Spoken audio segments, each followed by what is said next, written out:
사도신경으로 우리의 신앙을 고백합니다.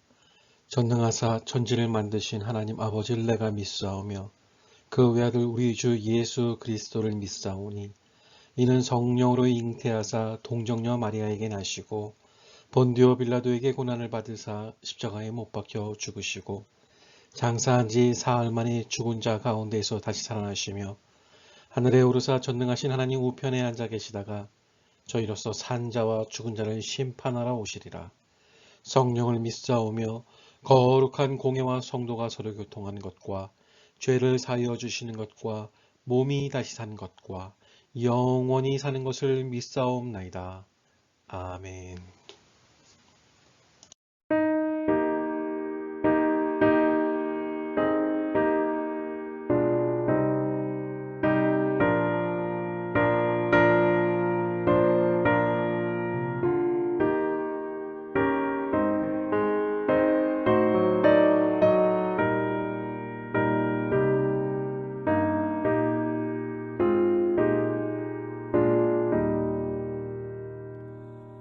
나 주의 도움 받고자 주 예수님께 빕니다. 그 구원하라 하시사 날 받아주소서. 내 모습이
할렐루야. 오늘은 하나님의 은혜를 기억하면 하나님께 영광을 올려드릴 수 있습니다. 라는 제목으로 하나님의 말씀 함께 나누도록 하겠습니다. 여러분, 사랑이란 단어는 동서양 구분 없이 많은 문학과 영화 예술의 소재로 사용되었습니다. 누구나 공감할 수 있고 나의 이야기 같은 혹은 꿈꿔보고 싶은 욕구를 불러일으키기 때문이죠. 하지만 누구나 이해하고 공감도 하지만 그 사랑만큼 또 어려운 게 없다 말하기도 합니다. 사랑에는 소통이 중요하고 그러려면 그 사랑을 표현해야 합니다. 표현해야 알 수 있기 때문이죠. 그렇지만 그보다 서로를 이해하려는 마음, 서로를 깊이 존중하며 사랑하는 마음이 우선되어져야 합니다. 그렇게 되면 말하지 않아도 그 마음을 느낄 수 있기 때문입니다. 성경 속에서도 유명한 이런 사랑 이야기, 러브 스토리가 등장을 합니다. 그 대표적 수뇌보의 주자는 야곱입니다. 야곱은 사랑하는 라헬을 위해 무려 21년 동안 외삼촌인 라반을 위해 일을 합니다. 너무나 사랑했기에 7년 동안 라반을 섬겼으나 성경에 보면 7년을 며칠같이 여겼다라고 할 만큼 사랑했다고 합니다. 사랑은 사람의 마음에 큰 힘을 불어 넣어주기도 하죠. 그리고 성경 속에서 남녀 간의 사랑 못지않게 또 이 깊은 우정을 나눈 그런 이야기도 나오는데요. 그 두 사람은 사울의 아들인 요나단과 다윗의 이야기입니다. 여러분, 다윗은 골리앗을 죽인 다음에 이스라엘에 떠오르는 스타로 등극을 하게 됩니다. 이런 다윗을 미워하는 그 당시 왕이었던 사울이 있습니다. 사울은 다윗이 왕이 될까봐 다윗을 죽이려 합니다. 자기 아버지가 다윗을 죽이려 하는 것을 알았던 다윗의 친구 그리고 사울 왕의 아들인 요나단은 다윗을 살리려고 최선을 다하는데요. 사무엘하 20장 17절에 보면 다윗에 대한 요나단의 그 사랑이 그를 다시 맹세하게 하였으니 이는 자기의 생명을 사랑함 같이 그를 사랑함이었더라, 이렇게 이야기하고 있습니다. 이런 마음으로 다윗을 위했다는 것이죠. 사울 왕이 다윗을 죽이려 하지만 그와 반대로 요나단은 다윗에 대한 진한 우정으로 자기 생명처럼 다윗을 대한 것입니다. 다윗을 살리기 위해 보내면서 요나단은 다윗에게 이렇게 말을 합니다. 표현을 하죠. 사무엘상 20장 42절인데요. 요나단이 다윗에게 이르되 평안히 가라. 우리 두 사람이 여호와의 이름으로 맹세하여 이르기를 여호와께서 영원히 나와 너 사이에 계시고 내 자손과 내 자손 사이에 계시리라 하였느니라 하니 다윗은 일어나 떠나고 요나단은 성읍으로 들어가느니라. 이렇게 이 둘의 만남이 끝을 맺고 무려 20여 년이란 세월이 흐르게 됩니다. 20년이란 시간이 흐른 뒤에 다윗은 모든 대적들을 하나님의 은혜로 물리치고 이스라엘의 왕이 됩니다. 그리고 그런 다윗에게 하나님께서는 언약, 말씀의 약속을 맺어 주십니다. 그 약속은 7장 29절에 나와 있는데요. 이제 청하건대 종의 집에 복을 주사 주 앞에 영원히 있게 하옵소서. 주 여호와께서 말씀하셨사오니 주의 종의 집이 영원히 복을 받게 하옵소서 했습니다. 이 말씀처럼 다윗은 하나님 앞에 복을 받습니다. 사무엘하 8장 6절과 14절에 보면 다윗이 어디로 가든지 여호와께서 이기게 하시니라. 네, 그렇습니다. 어디 가서 싸우든 하나님께서 다윗 편이 되어 주셔서 모든 싸움에서 승리하게 해주십니다. 이렇게 전쟁에서 승리한 다음 국가가 안정을 찾았고 필요한 인재를 등용시켜 이 나라는 더욱 굳건한 반석 위에 세우게 됩니다. 그리고 다윗은 20년 전 요나단과 맺었던 그 약속을 기억하게 됩니다. 여러분, 오늘 말씀을 통해 우리는 언약을 기억하며 은혜를 베풀었던 다윗을 통해 세 가지의 교훈을 함께 나눠보는 시간을 가지려 합니다. 첫 번째로, 다윗은 언약을 기억하며 언약에 대한 신실함을 보여주었습니다. 요나단과 맺었던 언약을 잊지 않고 기억한 다윗입니다. 사울이 죽을 당시 요나단의 아들인 모비보셋의 나이는 5살이었습니다. 20년이라는 시간은 오래전에 맺은 약속을 기억하기 어렵고 더욱 요나단이 죽었기 때문에 그 언약은 누구라도 잊어버릴 수 있었습니다. 하지만 다윗은 그 언약을 기억했죠. 그 증거는 9장 1절에 보면 내가 요나단으로 말미암아, 그러니까 요나단 때문에 내가 이렇게 되었다, 은혜를 받았다, 이렇게 우리가 이해할 수 있는데요. 이 말씀으로 보건대 다윗은 분명 요나단과의 이 약속을 기억하고 있었던 것입니다. 요나단과의 언약을 신실하게 지킴으로 진정한 믿음과 신의를 보여주고 있는 다윗의 모습입니다. 이런 모습은 다윗이 평소에 하나님의 말씀을 기억하고 있던 자였음을 보여줍니다. 어떤 하나님의 말씀이냐면 여호와 하나님의 말씀이죠. 여호와 하나님의 이름, 이 뜻은 언약의 하나님이란 의미를 갖고 있습니다. 우리와 한 번 맺은 언약은 반드시 지키시는 신실하신 하나님이 되신다는 거죠. 다윗은 이 언약의 하나님이 나를 지키시고 책임지시니 나도 그 성품을 닮아야 한다, 이렇게 노력해야 한다 생각했을 것입니다. 저는 그렇게 믿습니다.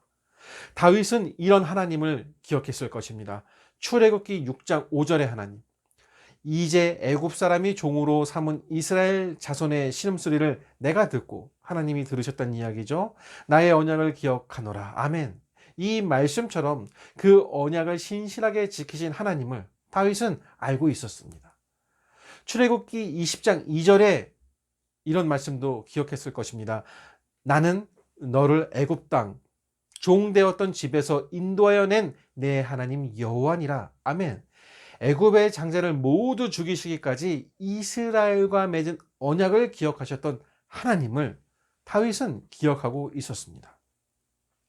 예레미야 29장 10절의 약속도 알고 있었습니다. 여호와께서 이와 같이 말씀하시니라. 바벨론에서 70년이 차면 내가 너희를 돌보고 나의 선한 말을 너희에게 성취하여 너희를 이곳으로 돌아오게 하리라. 아멘. 언약의 하나님은 비록 이스라엘이 우상 숭배하여 바벨론에게 포로로 잡혀갔을지라도 다시금 돌아오게 하겠다는 언약을 에레미야를 통해 말씀하셨고, 역대하 36장 21절부터 23절 말씀을 통해 이루어 주셨습니다.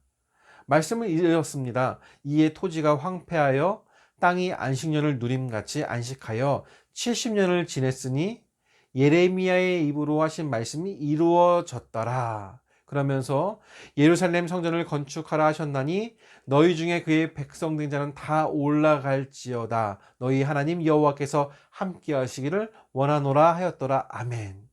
다윗은 이런 약속을 하셨고 약속을 이루었던 역사를 말씀을 통해 기억하고 있었습니다. 그리고 다윗은 이 말씀을 믿고 또 기억했을 것인데, 민수기 30장 20절에 사람이 여호와께 서원하였거나 마음을 제어하기로 서약하였거든 깨트리지 말고 그 입에서 나온 대로 다 행할 것이니라. 아멘. 다윗은 이런 하나님을 믿었습니다. 나도 이런 하나님의 모습을 따르자. 그것이 하나님께서 나에게 원하시는 것이다. 그렇기 때문에 그 거칠었던 날선 죽음의 칼날이 이 목 앞까지 왔을 때에도 나를 지켜주셨던 그 하나님이 원하시는 것이다. 이렇게 믿고 있었습니다. 다윗은 분명히 알고 있었습니다. 사람의 힘이라면 이렇게 내가 살 수 없었다. 오직 위대하신 하나님만이, 그 하나님께서 나를 살려주셔서 내가 이렇게 살고 있다. 그렇습니다.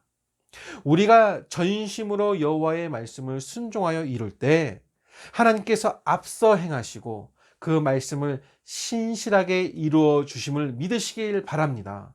하나님께서 신실하신 약속하신 언약을 성취하는 것처럼 우리도 신실하게 하나님과의 언약을 지켜야 합니다. 그러면 우리도 다윗처럼 그 언약을 기대하며 살아갈 수 있는 것입니다. 둘째로, 구체적인 사랑을 다윗은 베풀었습니다. 오늘 말씀은 다윗이 요나단과의 언약을 통해 신실하게 약속을 지키며 구체적인 사랑을 베풀며 사랑의 수고를 감당하고 있는 모습을 보여줍니다. 여러분, 사랑을 하는데 수고를 감당해야 한답니다. 혹시 이해가 되십니까? 네, 그렇죠. 사랑은 받을 수도 있지만 내가 해야 되는 부분도 있습니다. 다윗은 요나단과의 언약을 기억하며 사울의 신하인 시바를 먼저 불렀으며 이 시바를 통해 요나단의 아들인 무비보셋이 살고 있으며 그가 로드발에 살고 있다는 것을 알게 됩니다. 여러분, 이 로드발이라는 동네의 이름, 이스라엘 광야의 한 작은 빈촌입니다. 가난한 동네란 이야기죠. 이름이 좋지 않습니다. 이 로는 히브리어로 아니다, 이 드발은 목초지입니다. 그러니까 로드발은 목초지가 아니다, 풀이 없는 동네라는 뜻입니다. 무슨 이야기예요? 황무지란 이야기입니다. 사울과 요나단이 죽자 그의 모든 가족이 다 죽고 무비보셋 혼자 남아 광야 외딴 곳, 풀도 목초지도 아닌 황망한 곳에 그나마 장애를 얻어 절뚝발이로 살아왔던 것입니다. 할아버지는 죽어 그의 왕국은 망하고 아버지는 죽어 갈 데 없는 이 어린 아이를 사울의 신하 마길이라는 사람이 데려다가 키웠던 것입니다. 재물, 권력은 한순간에 무너질 수 있는 것임을 우리도 잘 알고 있죠. 그렇습니다. 그런 것입니다. 다윗은 먼저 무비보셋을 찾기 위해 황무지를 방문합니다. 여러분, 사랑의 수고입니다. 말, 명령, 손가락 하나로 충분히 할 수 있었습니다. 그러나 다윗은 그의 약속을 지키기 위해 그 수고를 합니다. 잃어버린 이름, 망해버린 왕국의 흔적을 찾기 위해 노력합니다. 사랑의 수고를 아끼지 않습니다. 이런 생각을 해봅니다. 이런 사랑의 수고를 내가 받는다면 나의 마음은 어떨까? 아마 감동을 받을 것 같습니다. 이 사람이 왜 나에게 이렇게까지? 아마 다윗은 이런 감동을 줄 줄도 아는 사람이었던 것 같습니다. 잃어버린 한 마리 양을 찾으며 10 드라크마 중에 하나를 잃으면 부지런히 찾으며 잃은 아들 하나를 찾는 하나님 아버지의 마음, 아버지의 마음으로 사랑의 수고를 다합니다. 다윗이 이렇듯 사랑의 수고를 하는 이유는 그가 먼저 하나님으로부터 지극한 사랑을 받았기 때문입니다. 앞서 말한 것처럼 사무엘하 7장에 다윗과 영원한 언약을 베풀어 주십니다. 7장 28절에 주께서 이 좋은 것을 주의 종에게 말씀하셨사오니 라는 말씀처럼 좋은 것을 늘 베풀어 주시는 사랑의 하나님을 다윗은 날마다 체험하며 살았던 것입니다. 시편 23편의 고백처럼 그가 나를 푸른 풀밭에 누이시며 쉴만한 물가로 인도하시는 도다. 내 영혼을 소생시키고 자기 이름을 위하여 의의 길로 인도하시는 도다. 이렇게 고백할 수밖에 없는 다윗의 삶을 하나님께서 주셨던 것입니다. 하나님께 받은 사랑이 너무나 크기에 그가 비록 죄를 범하였을지라도 하나님께서는 다윗의 후손을 통해 메시아를 이 땅에 오게 하시지 않았습니까? 우리도 마찬가지로 하나님의 사랑과 은혜를 기억해야 합니다. 하나님께서는 죽어 마땅한 나를 위해 하나밖에 없는 독생자 예수님을 이 땅에 보내주시고 죽기까지 먼저 나를 사랑해 주신 것입니다. 나 때문에. 사랑의 하나님께서 우리를 먼저 사랑하셨기 때문에 우리도 서로 사랑하며 사랑 안에 거해야 합니다. 기억합시다. 하나님께서는 우리를 사랑하는 수고를 해주셨습니다. 성경은 이렇게 말씀합니다. 요한복음 15장 9절입니다. 아버지께서 나를 사랑하신 것 같이 나도 너희를 사랑하였으니 나의 사랑 안에 거하라. 아멘. 요한일서 3장 16절입니다. 그가 우리를 위하여 목숨을 버리셨으니 우리가 이로써 사랑을 알고 우리도 형제들을 위하여 목숨을 버리는 것이 마땅하니라. 아멘. 존귀하고 생명 있는 능력이 있는 고귀한 사랑입니다. 믿으십니까? 보이지 않는 하나님을 사랑한다는 사람은 결국은 보이는 형제를 사랑할 줄 아는 사람입니다. 교회를 사랑하는 것도 이런 이유입니다. 교회의 모든 공적인 예배와 헌금 생활, 교제, 모임에 우리 잘 참석해야 합니다. 보이지 않는 것에 순종해야 합니다. 그런 섬김이 먼저입니다. 그 시간을 하나님께 온전히 드려야 합니다.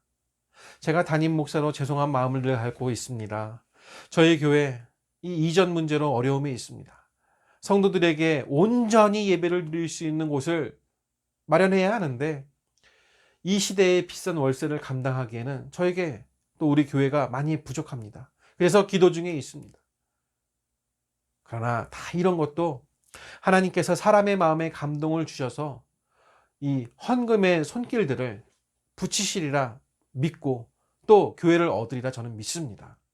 하나님의 사랑으로 충만하여 많은 사람들을 품고 많은 사람들에게 하나님의 사랑을 나누어주는 그런 성도들 되시기를 간절히 축복합니다. 셋째로 신분을 회복하고 온전한 은혜를 베풀어 주는 다윗입니다.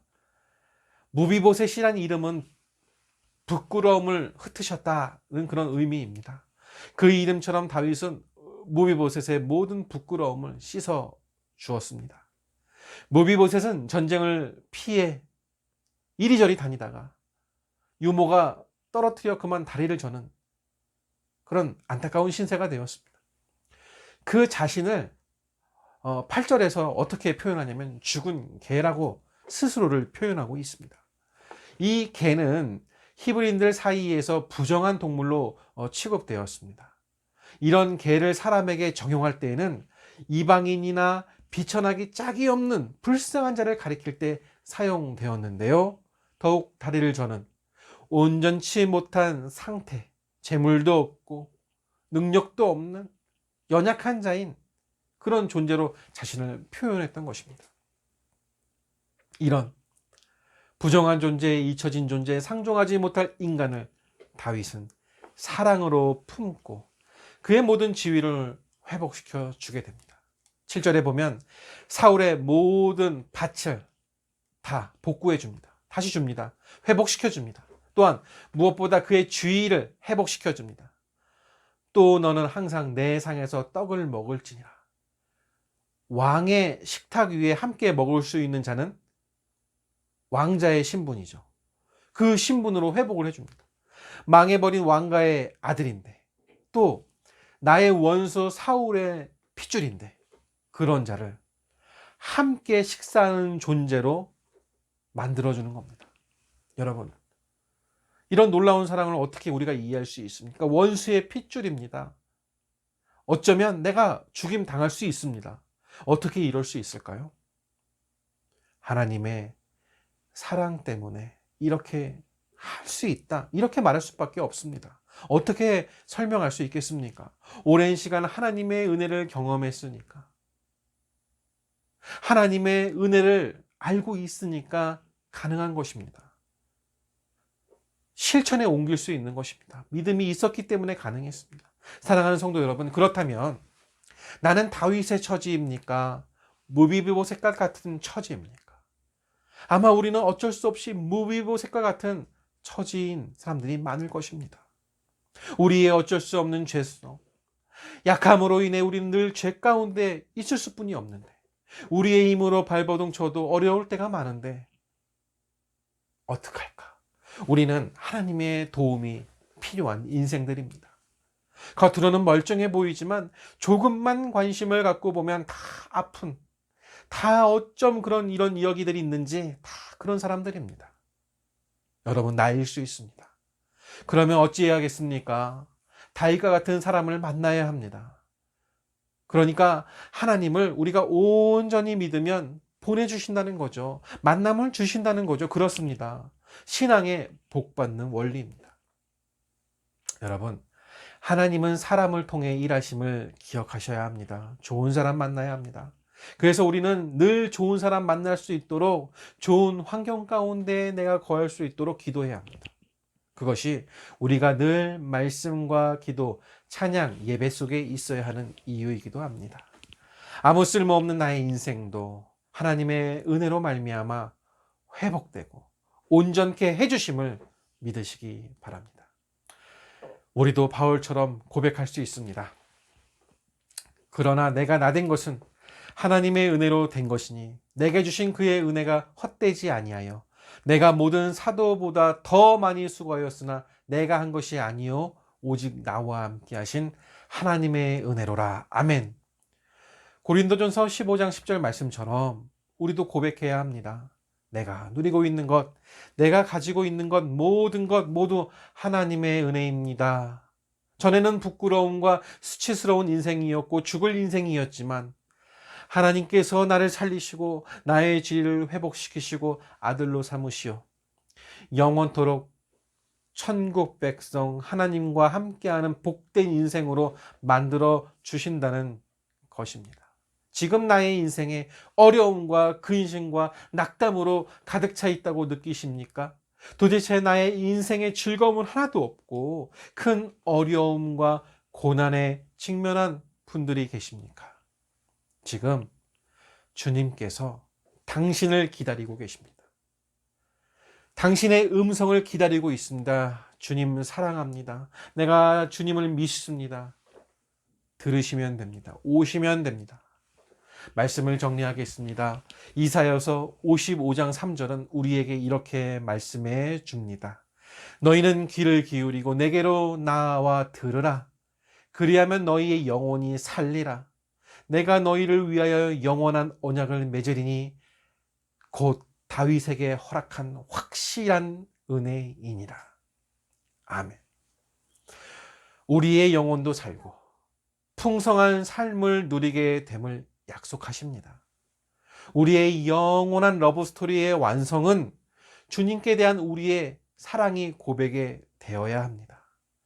하나님께 사랑을 받은 자, 하나님만을 지극히 사랑하는 그에게 하나님은 늘 변함없는 사랑과 은혜를 베풀어 주시기 때문입니다. 그러므로 우리는 날마다 나에게 베푸시는 하나님의 사랑을 찬양하며 영원토록 주님만을 즐거워하며 감사해야 합니다. 그런 복된 삶을 살아가시는 성도 되시기를 주님의 이름으로 축복드립니다. 기도하겠습니다. 하나님 아버지, 오늘 말씀을 통해 은혜를 잊어버리지 않는 다윗의 모습을 보게 되었습니다. 약속을 지키는 다윗의 모습을 보게 됩니다. 힘들 때 한 약속도 왕이 되어서도 지키는 것을 봅니다. 어려울 때 받은 은혜를 평안할 때에도 기억하는 다윗을 보게 됩니다. 나도 은혜를 잊어버리는 일이 없도록 성령님께서 도와주시고 크신 부어주신 은혜를 늘 기억하는 인생 되게 하여 주옵소서. 부부간에 또 자녀와의 그리고 다른 사람과의 작은 약속이라도 반드시 지키는 습관을 갖게 하시고 혹시 손해가 되고 어려움을 당하더라도 꼭 약속을 지키는 사람 되게 하여 주시옵소서. 그리고 나를 용서하신 하나님의 은혜를 먼저 바라볼 수 있는 눈을 열어주셔서 그 눈으로 세상을 바라볼 수 있도록 주님 도와주시옵소서. 하나님, 이 시간 여러 가지 감사의 고백을 담아 귀한 예물 11조 감사 작정 헌금을 드리오니 기쁘게 받아주시옵고 드리는 손길 위에 감사가 넘치고 기쁨과 행복이 풍성한 인생을 책임져 주시기를 간절히 기도드리오며 이제는 우리 구주 예수 그리스도의 은혜와 하나님 아버지의 무한하신 사랑과 성령 하나님의 감화 감동 교통하심이 오직 주의 말씀이 나를 이끄시고 나를 책임지심을 믿는 사랑하는 우리 모든 성도들 머리 위에 이제로부터 영원토록 함께 있을지어다. 아멘.